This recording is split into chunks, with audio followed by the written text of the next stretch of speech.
So, what were some comments or questions you guys have about the women themselves, or how I put the documentary together? Did anything stand out? Jump out at you, or? Well, while you all are thinking of your questions, I'll tell you how I came across this story. So, most of my career has been in print journalism. So, a friend of mine who works in public relations, another African American man. This was back in 2005.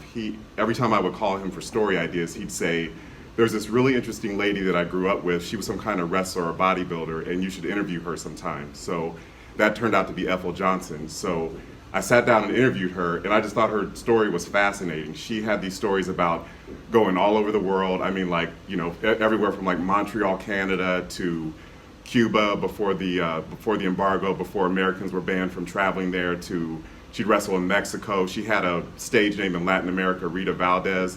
She and her sisters and all the women like her would go to Japan. They'd go to Australia. And then when they would travel in the Deep South, because of segregation at the time, they'd have to walk in the back door of restaurants. They'd have to stay in segregated hotels. I mean, the downside, of that was, being treated like a second-class citizen.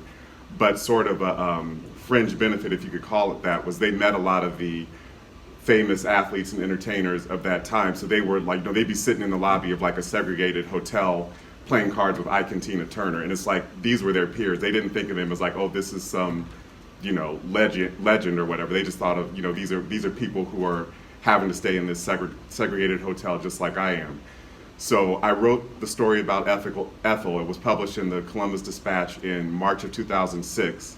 So is anyone familiar with the Arnold Classic? Does anyone know what that is? Can someone tell me what that? Like competition for best bodybuilder physique.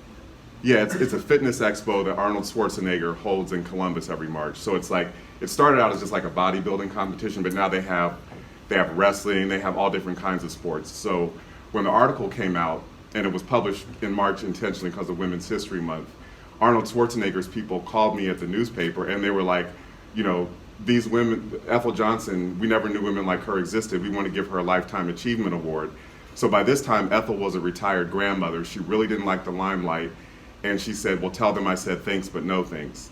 So she turned down a Lifetime Achievement Award from Arnold Schwarzenegger. And I just thought, her story is just too grand to be limited to one newspaper article. And so also around this time, in researching the article, I came across this documentary called Lipstick and Dynamite, and it was about women wrestlers of this same era, the 40s, 50s, and 60s.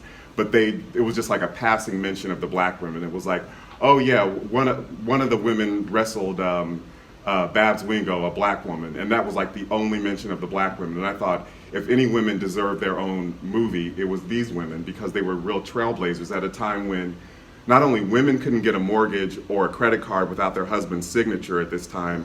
I mean, African Americans in general were not going beyond the professions of like janitor, maid. I mean, there were some, that were professionals, but a lot of African Americans were really limited to menial jobs, and these women were going all over the world, being treated like superstars.